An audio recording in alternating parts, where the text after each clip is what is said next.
normalement, quand on a un phénomène de cavitation, on a un bruit qui accompagne.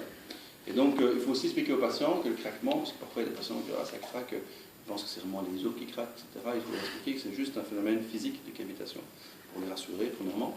Et ensuite, pour leur dire qu'on ne met pas un cartable en place, etc. Que c'est vraiment, comme moi je le montre avec ma langue, c'est vraiment la même chose, on sait séparer surface articulaire. Donc, normalement, quand on a cette cavitation, on a en général un bruit qui se met en place.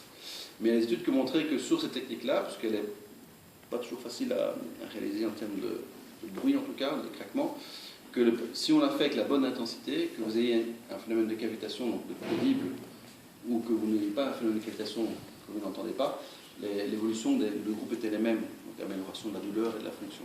Donc comment dire, la cavitation n'est pas un gage de réussite de la technique. C'est ça qu'il faut retenir, si vous mettez la bonne intention physique. Donc ici, imaginons, il a mal ici du côté gauche. Je croise à ce moment-là sa jambe gauche sur sa jambe droite. C'est la première étape. De manière, entre guillemets, à ouvrir un petit peu ici, c'est un peu ça l'idée, l'articulation sacro-iliaque quand on va croiser la jambe ici.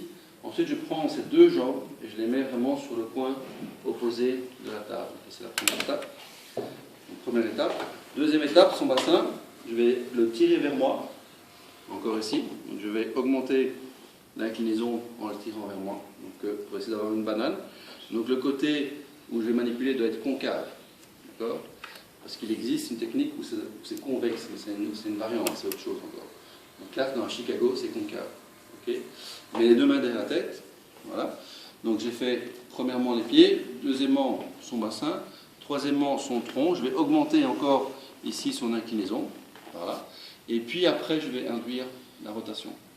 Donc après, pour la rotation, vous avez deux manières de faire. Soit vous partez d'ici et vous l'amenez comme ceci, mais là vous perdez un petit peu d'inclinaison.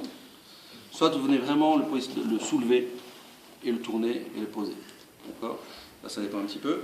Après, il y a aussi encore deux manières de faire ici au niveau de l'appui. Soit vous prenez la scapula, moi j'aime pas, parce que en général, il y a des vertèbres thoraciques souvent qui passent, etc. Si je peux, je passe ma main ici, vraiment. Donc il va bien serrer ses doigts. Je passe la main ici dans le pli du coude. Et là, à partir de là, je le bascule vraiment vers moi. Et je viens saisir la table. Ici. De cette manière, en fait, avec mon avant-bras, quand je fais ceci, je lève sa fesse. Parce qu'en fait, l'idée, sa fesse est sur la table, en inclinaison gauche, rotation droite, et je dois décoller la fesse de la table. D'accord? Parce que la technique va être de faire un rebond de la fesse sur la table. C'est ça la technique.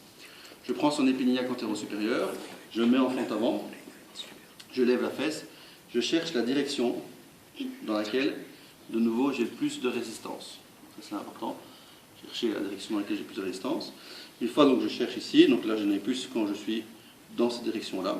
Okay, je vais maintenir ici. Et là, je vais vraiment faire, donc là je vais relâcher ici, un recall, donc un rebond de la fesse sur la table, tout en fixant ici. Donc là je relâche, mais c'est pour montrer que ça va vraiment faire ça. D'accord? En fixant ici. Il va inspirer, il expire. Voilà, ça va? Non, c'est trop. Je vais les prendre ces vidéos parce que je suis en forme aujourd'hui. J'y pense.